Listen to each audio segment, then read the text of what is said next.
Hello, friends. Welcome to Heidi's Colorful Colorado. I'm your host, Heidi Ganal, a wife, mom of four, CU Regent, and the founder of Camp Bow Wow and the She Factor. With a passion for keeping the spirit of our state alive and well, I started this podcast to bring the people of Colorado together to celebrate the amazing state we call home. Come along on this journey with me as I travel across our old country roads in my vintage RV, interviewing folks that embody the true spirit of the Rocky Mountains. From the Front Range to the mile-high city to the Wild West of Southern Colorado, we'll celebrate the history, beauty, and Coloradans that make this place the colorful state it is. Each week, you'll meet people trailblazing the way for an even more colorful future for us all, making a huge difference along the way. Are you ready for a Rocky Mountain ride? Let's do this, Colorado. Hello, everyone. Welcome to Heidi's Colorful Colorado. We are in the Greeley Museum. This is fascinating. And Holly, you've been such a great host. This is Holly Berg. She's the curator of the exhibits here. Has been with the museum for 10 years, right, Holly? Just about, yeah. It's so nice to meet you, and thank you for the tour. Fascinating things here. This has been such a fun experience. Thanks, I'm glad you've enjoyed it. I wanted you to talk a little bit about how you got into running a museum. Like, that's not usually a bucket list item on for kids, right? Oh, you'd be surprised. I've had so many conversations with people, with students in the area who just say, oh, I've loved museums my whole life and I can't wait to work in one day. One child that our educator met doing a program said, you work in a museum? You have to be rich. I want to do that. And we were like, okay. That gives me some good, wholesome feelings about my job. It makes me think of the fun movie, A Night in the Museum with Ben Stiller. That's a great movie, and Robin Williams. Yes. Super fun. And it's almost like now when you walk through museums, you think about that, like, what would it be like to spend a night here? Exactly. Our objects don't come to life. I'm sorry to spoil that myth. But no, as for me, I really wasn't one of those kids. I didn't know what I wanted to do. And so I moved up here to go to college, and my college advisor said, you know, why don't you try the museum out? And so I got an internship here. I was really lucky to get a prestigious internship here, and just haven't left. Worked my way up the ranks, and now I'm the Curator of Exhibits. So tell me, Holly, what a typical day looks like in your job. Oh my goodness. One of the reasons I love my job is that there is no such thing. My projects follow the same steps, but my day-to-day is so different. I do everything from having most of the input on topic selection, and then I work with my board and my staff members to finalize that.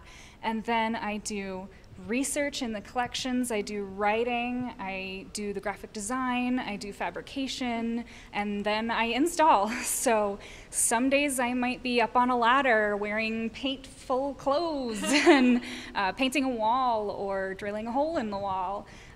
While other days I might be at my computer doing graphic design, and still other days I might be in the archives researching all of our collections items. So there is really no typical day, but that's what I love about it. How many people do you have on staff here? Oh, you know, it fluctuates because we have full-time staff and then we have seasonals, and with our 4 different sites, we also bring on interpreters who are costumed and lead tours out at our Living History Center, Centennial Village Museum. So I would say in the height of summer, it's probably upwards of 20, maybe more. Nice. Mm-hmm. Okay, Holly, you grew up in Colorado Springs, right? I did. And then you came up to Greeley. What's the difference? Like, what's the difference in the communities, Colorado Springs and Greeley? That's a really good question.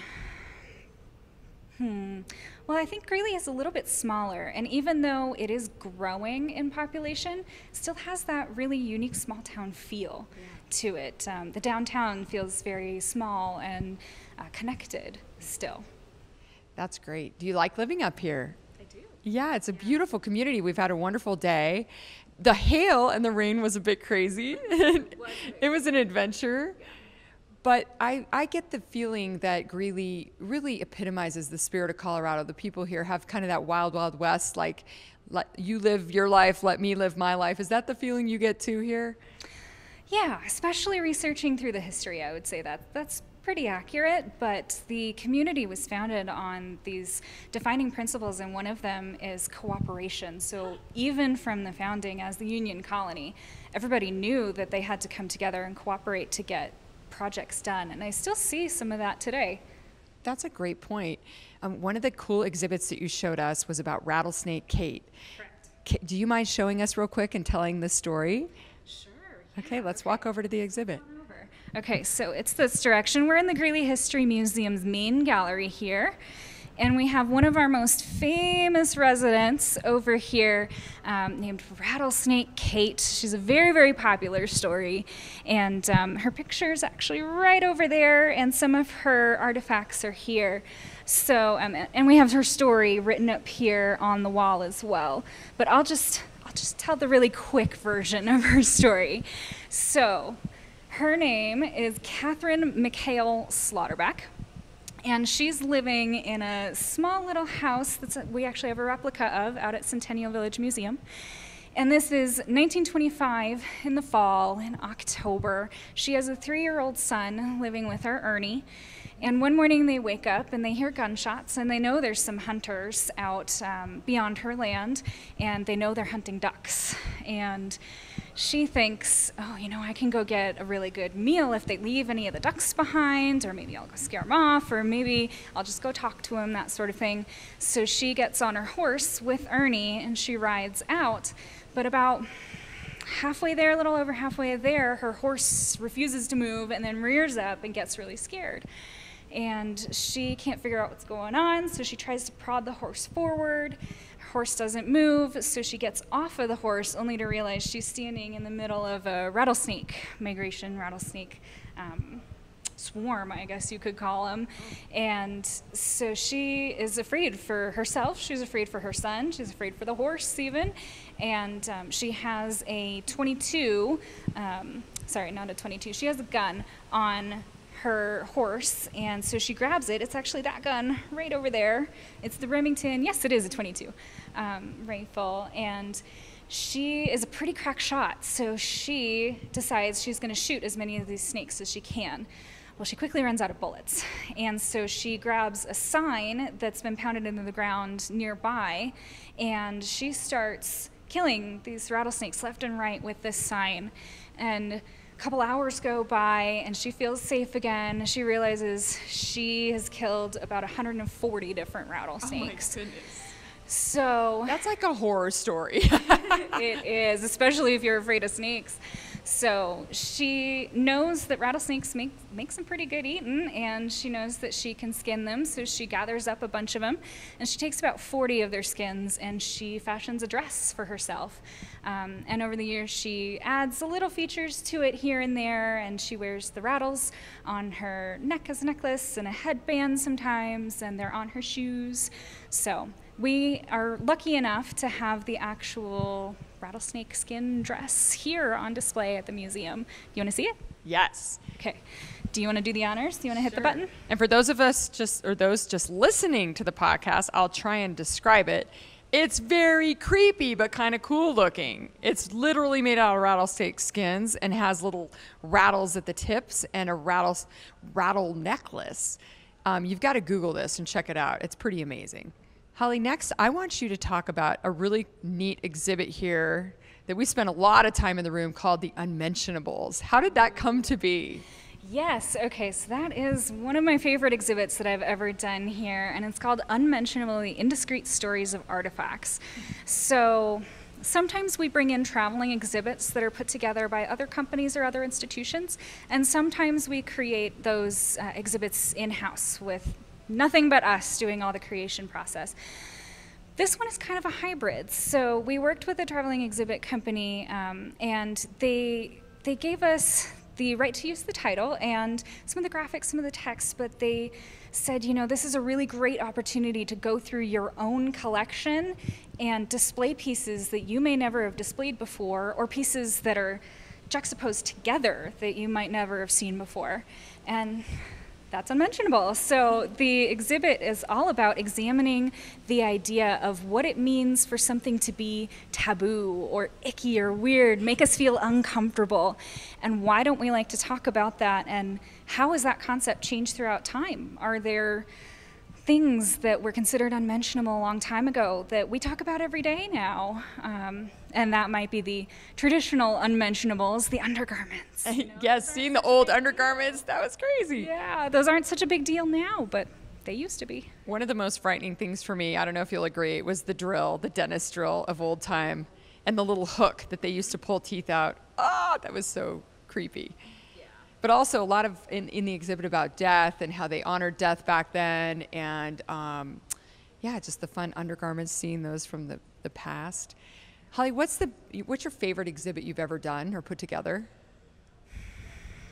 That is a really good question, but I'm gonna have to say unmentionable. I really like that one. It's kind of based on a cabinet of curiosities, you know, the Victorian practice of putting a collector's items just all in one cabinet or one room, and then showing it off to people who came around. So I really like that concept, and that was the first big exhibit that I got to do after I became curator. So that one's kind of my baby.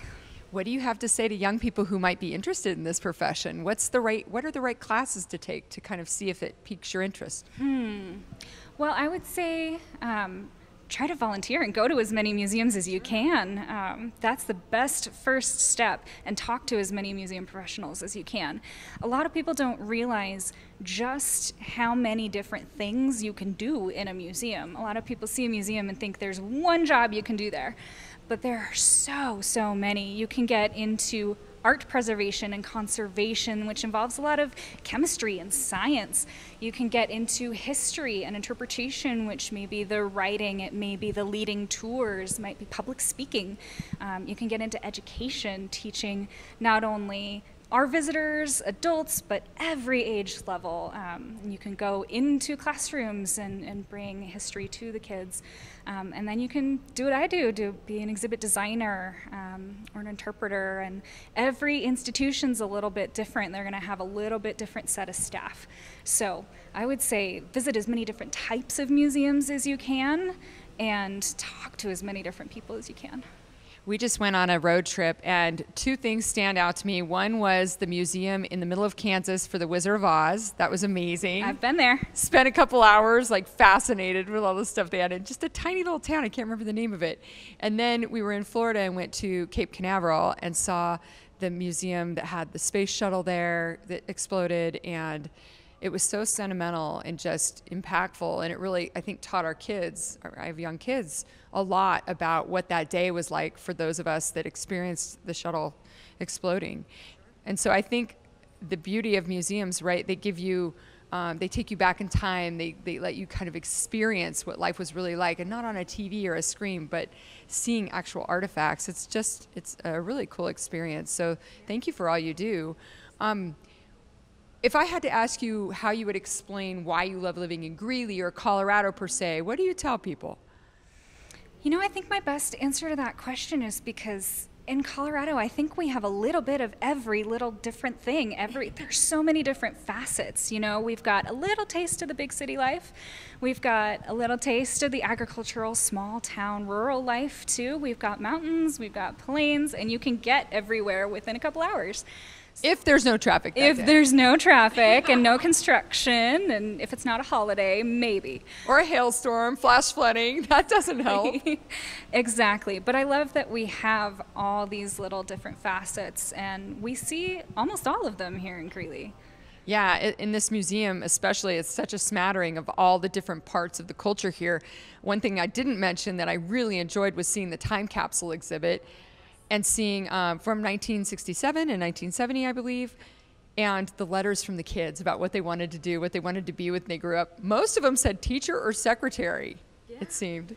Yeah, that's another thing that's changed over time. You know, most of the little girls said airline stewardess, teacher, mom, wife, some of those One things. wanted to be a millionaire. And Yes, that was a little boy, though. Oh, that's right, Yes. that's right. One wanted to be a millionaire when he was married. And I think that's a great goal.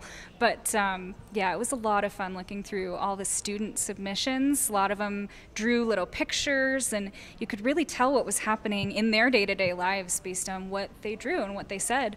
A lot of little boys said, I want to be a spaceman, and of course 69 and going up to the moon and all of that. And the FBI, I saw a lot of mentions about the FBI. Yeah, FBI, police, one even state trooper, I think. And then there was one little boy who just drew a big stick figure and said, I want to be happy. And I was like, that's a good That goal. transcends time. Absolutely. Well, Holly, what's the most Colorado thing you've ever done? Can you think of something? I bought a Subaru. That's a good answer. Do you have a dog to go with the Subaru? Don't. Darn, no. you might have to fix that. Yeah, I think I might, but yeah. That's a good answer. Well, thanks, Holly, for spending some time with us and taking us on the tour. It was really fascinating, and I would encourage everybody to get up here and see these exhibits. How often do the exhibits change? This gallery in particular with Rattlesnake Kate, she'll be here for a good long time because this is our semi-permanent gallery. But the rest of the galleries in the Downtown History Museum change about once a year. That's all on our website when they'll change.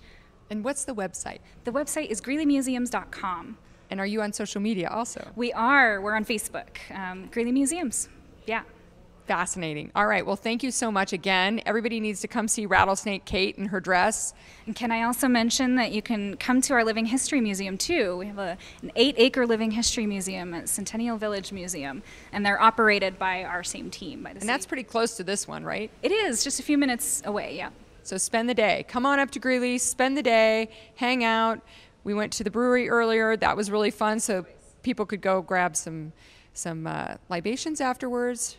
That sounds like a good day. I echo that. Thank you for joining us today on Heidi's Colorful Colorado. If you enjoyed this conversation, don't forget to rate, review, and subscribe.